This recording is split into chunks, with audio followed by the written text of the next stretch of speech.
Thank you for choosing the SNL Fan Podcast, and I'm your host, just some guy named Jay, like I've always been. And in this installment of the SNL Fan Podcast, basically what I want to do is review the Jim Parsons / Beck episode of SNL. But before I do that, I want to give a shout out. I want to give a shout out to Vibes Live. Vibes Live is a 24-hour live stream with lots of different segments, lots of different talk radio segments and elements. They also play music from all genres, mostly urban music though, but they play just all types of music from all decades, from the 60s, the 70s, the 80s, the 90s, the 2000s, and a lot of the segments on there are hosted by comedian and program director and radio host, of course, Robinlynne. And they have a lot of great segments, so definitely check it out. I'm going to put the link in the information box below. That's Vibes Live, vibeslive.com. Check them out. They also play a lot of my segments on there, too. So, check it out. Okay, now let me get into this review. All right, first I want to start off by... I'm not, like I said, I'm not going to do a step-by-step, play-by-play anymore. I'm just going to, I just have notes on certain things, and I'm just going to talk on them right fast, and then I'm going to sum it up at the end. So, I'm doing the episode reviews a little differently so they don't burn me out. And also, thank you for listening, too. The monologue, it was pretty nice. I liked how Jim Parsons, came out, and I hate it when they do singing sketches. I'm like, uh-oh, here they go with that. But I mean, I like how they, how they really twisted it and, had all those other classic characters come out, like, like George Costanza and Steve Urkel and all that. And, say they're not that guy. How people mistake them for those characters, but they're really nothing like their characters, and Taran Killam did his thing. Pharaoh did his thing. And Jim Parsons talking about, hey, I'm not that guy. I wanted to say, well, duh, because isn't the guy you play supposed to be heterosexual? And you're not. Okay, that was a cheap whack joke. But anyway, so yeah, of course he's not that guy. He might have some geek tendencies just like that guy, but of course we know he's not that guy. I'm glad they brought up the the bit about the fawns. He's some nerdy Jewish guy playing a cool, supposedly Italian-esque kind of guy. I'm glad they touched on that. But yeah, the monologue started out pretty funny. It was cool. The Tonker Bell skit, I like that. A lot of people in the message boards and things didn't like it, but I liked it. I like it when they do things. It's just, this is one thing I don't like about the SNL critics. It's when they do these okay, here's one of the things they complain about SNL. They like to say, oh, well, it's not, they just keep doing the same thing over and over and over again. The same thing, blah, blah, blah, blah, blah. And so when they do something that's creative, they go, wow, that's weird. That's weird. That's weird. So then when they stop doing weird sketches and they start doing sketches, like when they dumb it down and just kind of go straight for the punch like they did with this Tonker Bell skit, it was pretty much, they dumbed it down for the audience and just kind of have like the jokes, the fat jokes and the, and this and that. Then the critics want to go, oh, look at them. They got the lowbrow humor. It's stupid. The writing needs to get better. Excuse me. Oh, they need better writing. They need to be more creative. But then when they start being creative, everybody goes, oh, that's weird. So pick a side. When if they're too over the top with it, they go, wow, that's strange, that's bizarre. But then when they dumb it down for the audience, they go, oh, it's weak, it's simple, And what I think, man, everybody wants SNL to go back to that, to when Dan Aykroyd and them was writing. They're not going to go back to that. I'm sorry. I'm glad that Dan Aykroyd and Gilda Radner and all of them kind of set the bar really high, but it is what it is, man. It's still great American entertainment. So just shut up and look at the show. And I like the Tonker Bell skit for what it was. How Aidy Bryant came out as the fat fairy with the little tiny wings on her back, and saying, little cracking jokes on the little kids and stuff like that. I think that the casting was a little off though. I don't know, man. Kyle, well, I guess Kyle was okay as Michael. And I think Cecily would have made a better Wendy, but I guess they wanted to pick shorter cast members to make them appear like kids, because Cecily is too tall. I was gonna say Cecily is too strong. Too used to saying Cecily strong. And I want to say Michael Bryant. No, heck no. What did I say Michael Bryant for? get that name out of my mouth.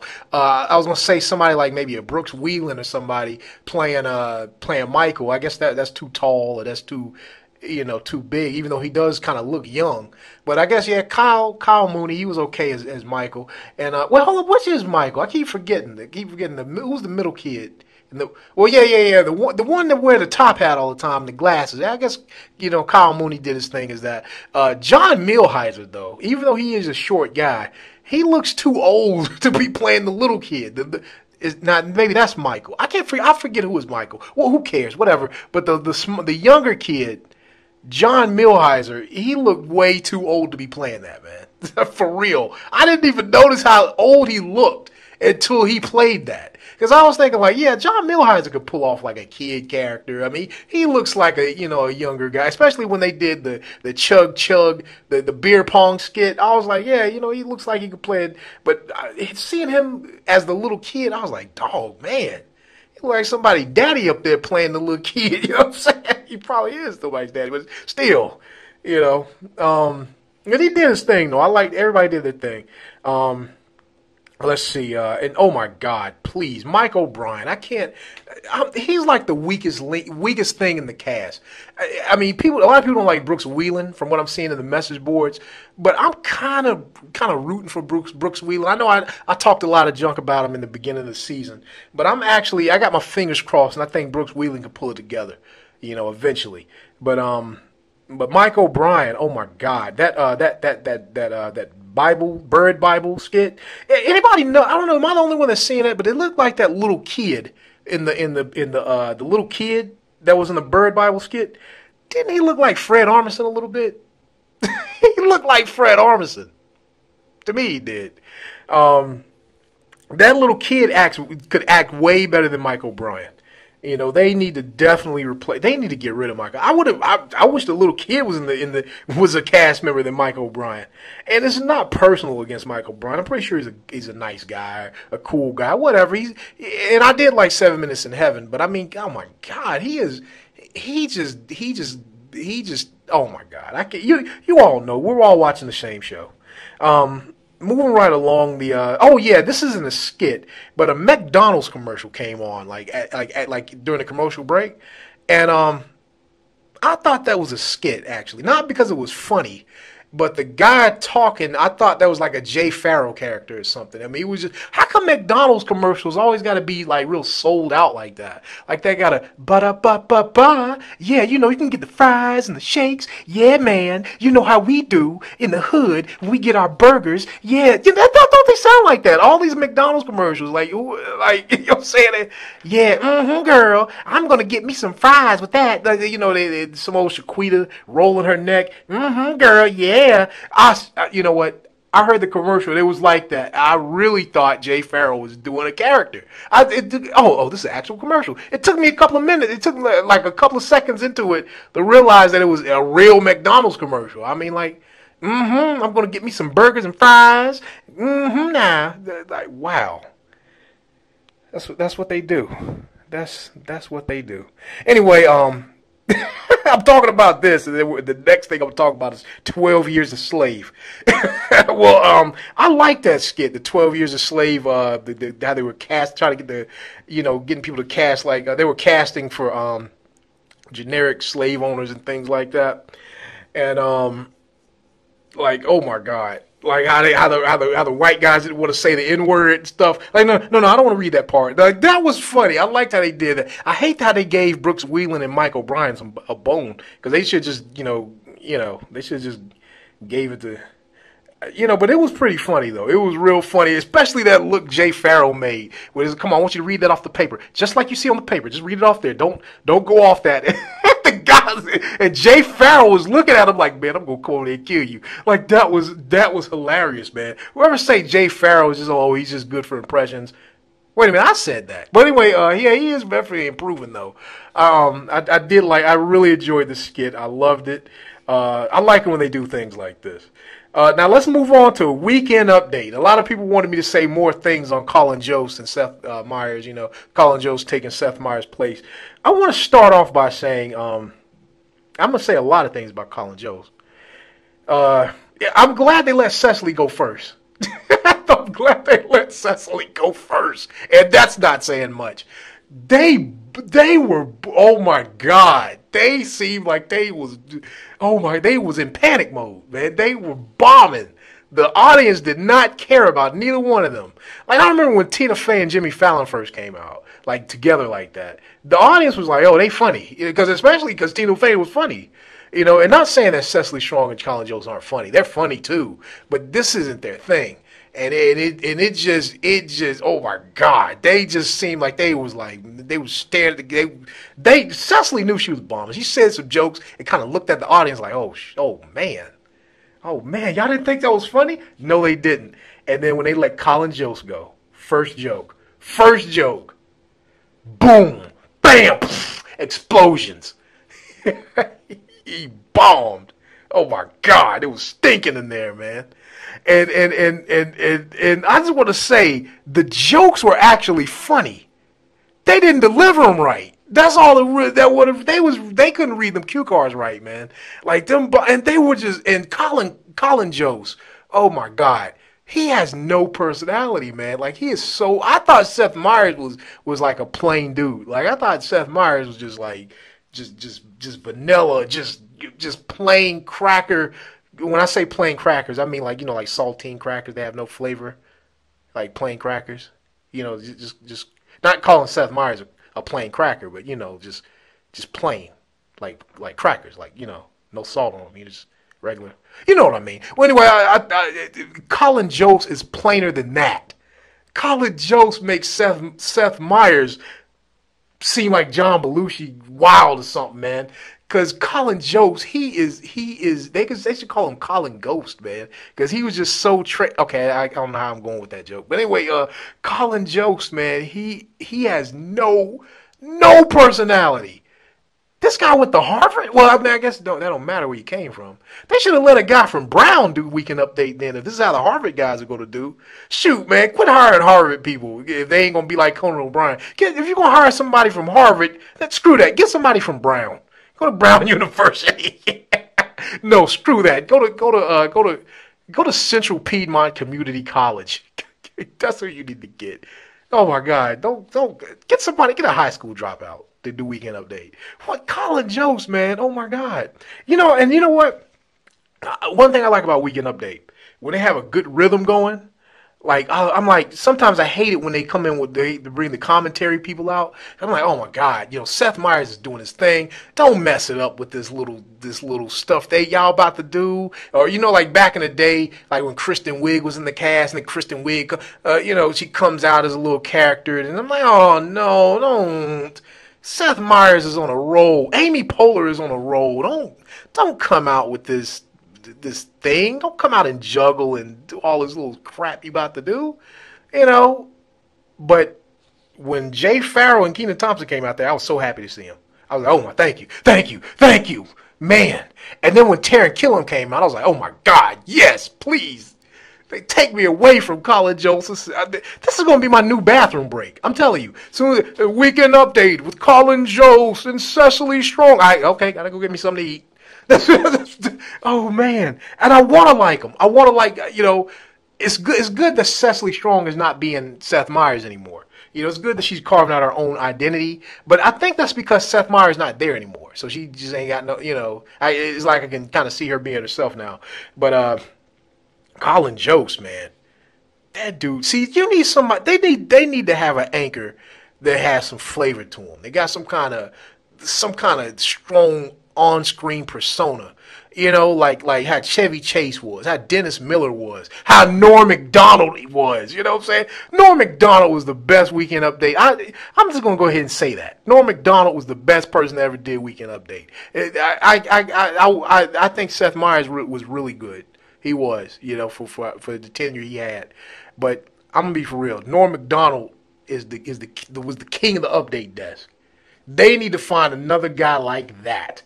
None of this cutesy stuff, none of this duo back and forth friendly banter crap that they do.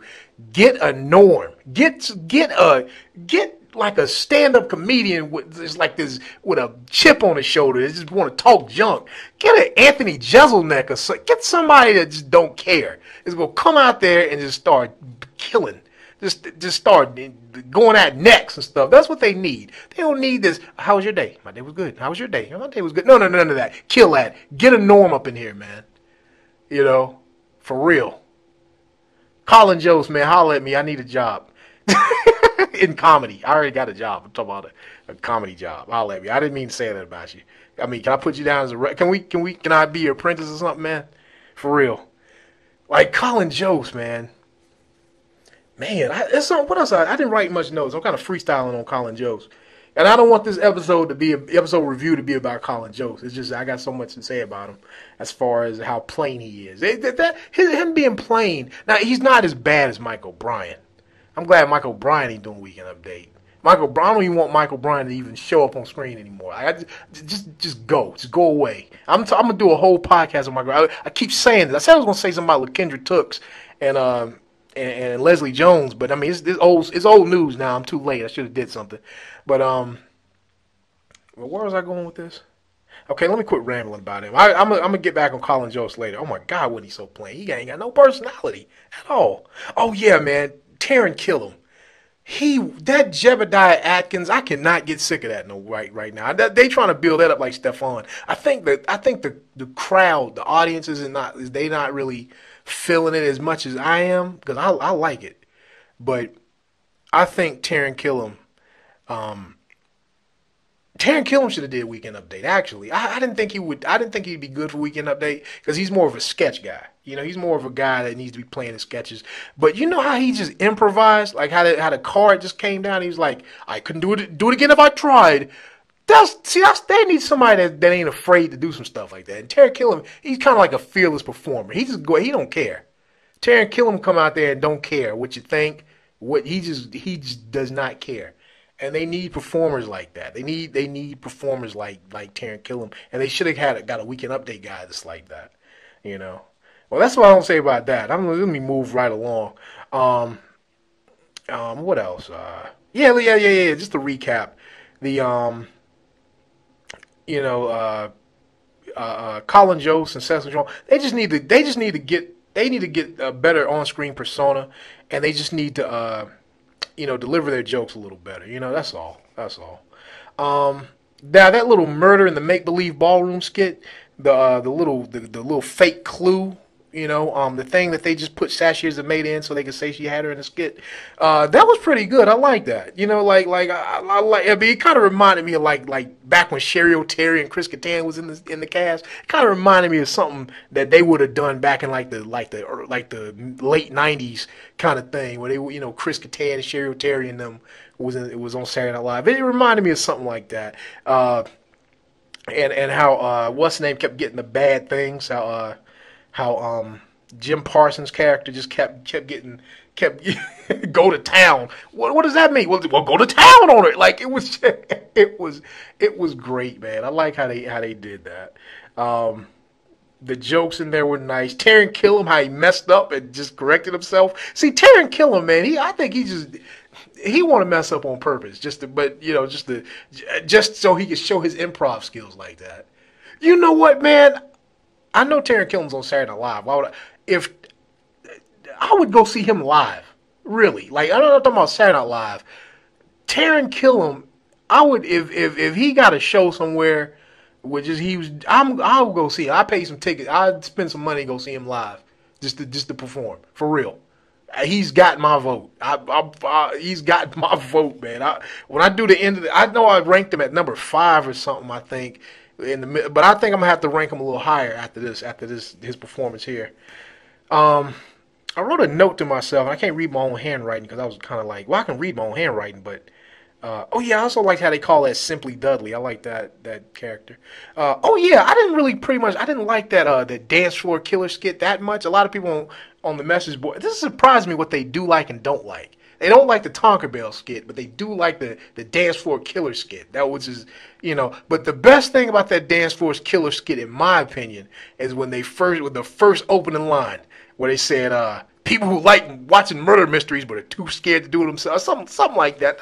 That was funny. That was brilliant. I like that.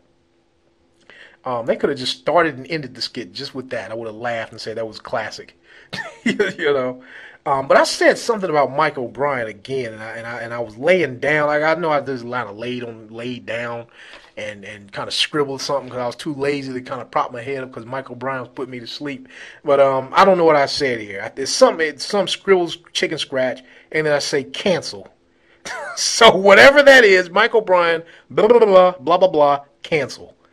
I don't know what I should have went into the past. If I can get a time machine and a butter knife, I go back in time and see what I said there.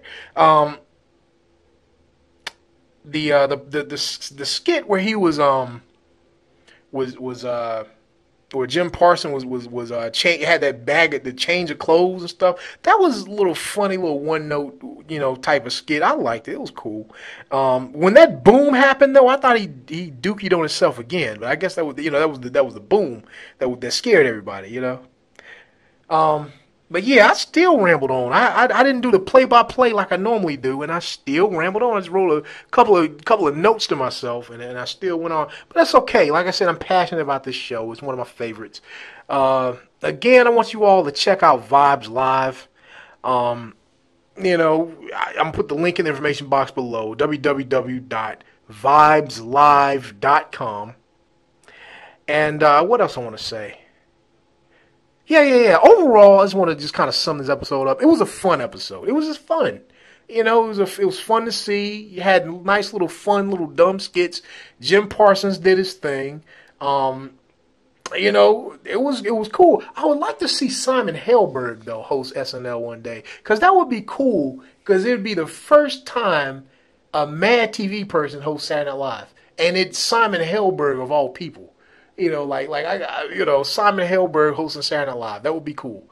But I think that blonde-haired chick or the chick that played Blossom, they probably host before he does though. Yeah, I'm pretty sure that because Big Bang Theory is a bang. I mean, it's a hit. I myself don't really watch it religiously like that, but a lot of people like that show. So I can see it. More people from that show hosting, even though it's not on NBC. But that's it. That's all I like to say. I'm just some guy named Jay, and you've been listening to the SNL Fan Podcast.